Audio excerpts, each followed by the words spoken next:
Let's be real for a second. Anyone who's ever tried to keep a room full of middle schoolers engaged knows it's practically an extreme sport. You know exactly what I mean, right? Well, in this explainer, we're taking a look under the hood of a brilliantly constructed 55-minute literature lesson that completely changes the game. We're going to break down how a teacher takes a historical text about the absolutely incredible Madam C.J. Walker and turns it into a highly dynamic, interactive experience. To pull this off, the lesson relies on the 5E instructional model, and we're going to see how that specific structure literally transforms passive readers into active, engaged thinkers. Right out of the gate, the teacher throws out the unit's big question. I want you to think about this for yourself for a second. What brings out the best in you? Now look, this isn't just some throwaway icebreaker to kill time. It's the ultimate, relatable, conceptual hook that anchors everything they're about to do. It forces students to immediately pull from their own lives, recalling a specific time they, or maybe someone they know, did something that really brought out their very best. Okay, so let's quickly look at our roadmap to see how this 5E pedagogical framework structurally transforms a reading assignment. The sequence goes exactly like this. Engage the hook, explore the mystery, explain tools and concepts, elaborate the active reader, and finally, evaluate the proof.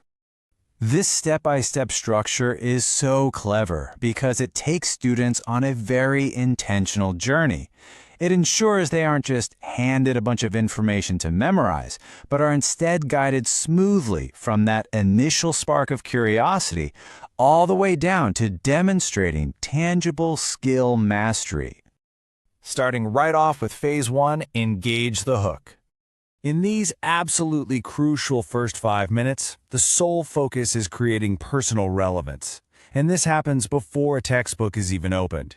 Instead of starting with a textbook snooze fest, the teacher projects these highly relatable warm-up scenarios about kids just like them. First up is Jordan, who helps his friend Guy read better so he feels more confident in class. And then we have Bettina, who works odd jobs for nearly a year just to fund her own choir trip to Mexico.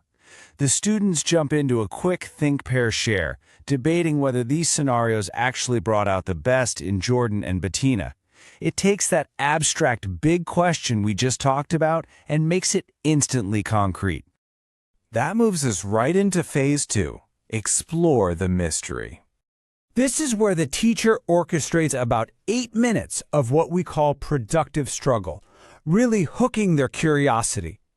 What makes this so incredibly clever is the teacher hands out an excerpt describing the first American woman to earn $1 million by setting up her own business. But there's a huge catch. There is no title and no author on the paper. It's completely unlabeled.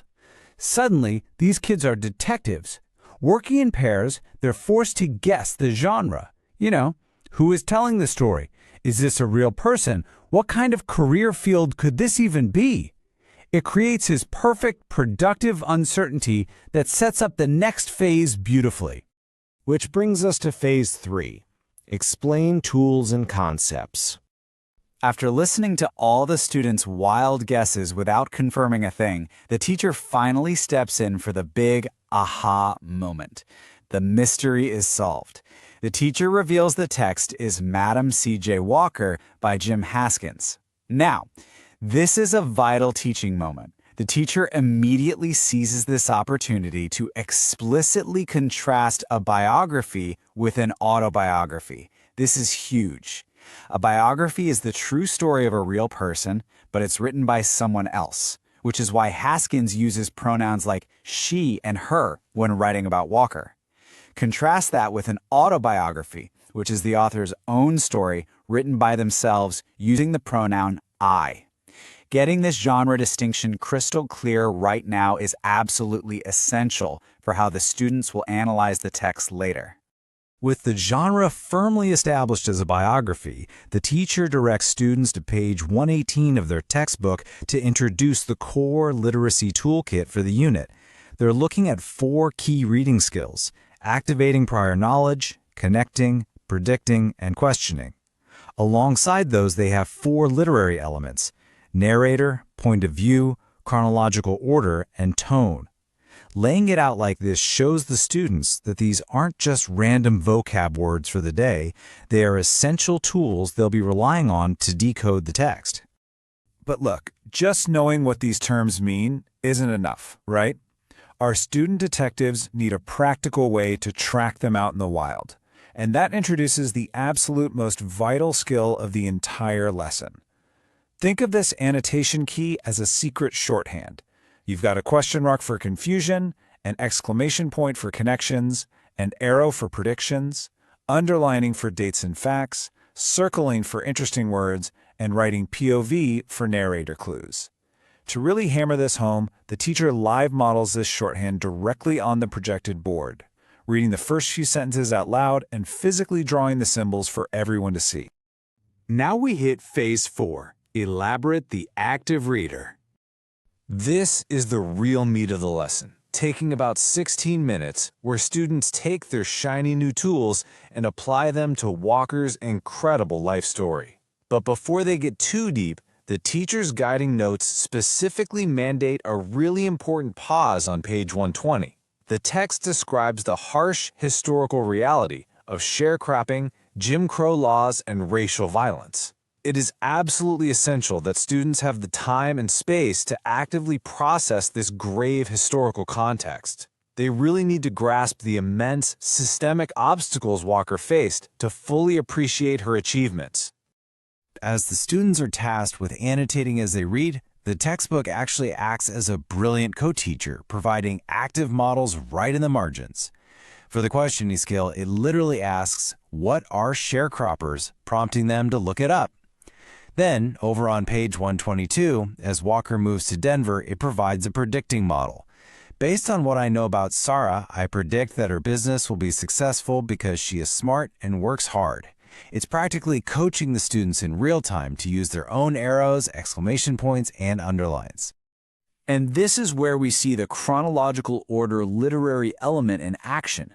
By the time they reach page 125, the text models exactly how underlining dates, like 1917 and 1919, helps map out the sequence of Walker's amazing legacy. They track her moving into her mansion, the transition of the company to her daughter Layla, and her lasting philanthropic bequests. So the students aren't just passively skimming words, they are active investigators building a historical timeline. We are in the home stretch now with Phase 5, Evaluate the Proof. With just 8 minutes left in class, the teacher has to measure if the students successfully synthesize these new reading habits. This exit ticket is fantastic because it doesn't just test basic memory recall. Sure, they have to define biography and autobiography again, and they have to find a quote showing the narrator's admiring tone, but step 3 is where it gets real. They have to physically hand in their annotated page. And step 4, that pushes them all the way to the top of Bloom's taxonomy. It asks them to evaluate why Jim Haskins chose to write a biography using she and her, rather than Walker writing an autobiography herself using I. It forces them to apply that exact genre distinction we talked about earlier to uncover the actual author's intent. Which brings us to the core student misconception this lesson masterfully dismantles. Students almost always want to read a whole passage first, completely passively, and then just scribble some annotations later from memory to get the grade. But the truth is, annotation is a thinking tool for the present moment.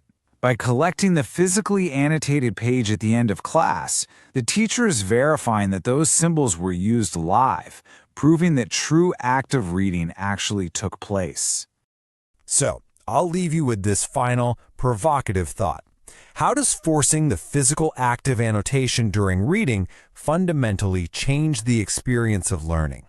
Think about how these structured visual checkpoints might completely shift the way you absorb information the next time you pick up a book to learn something new.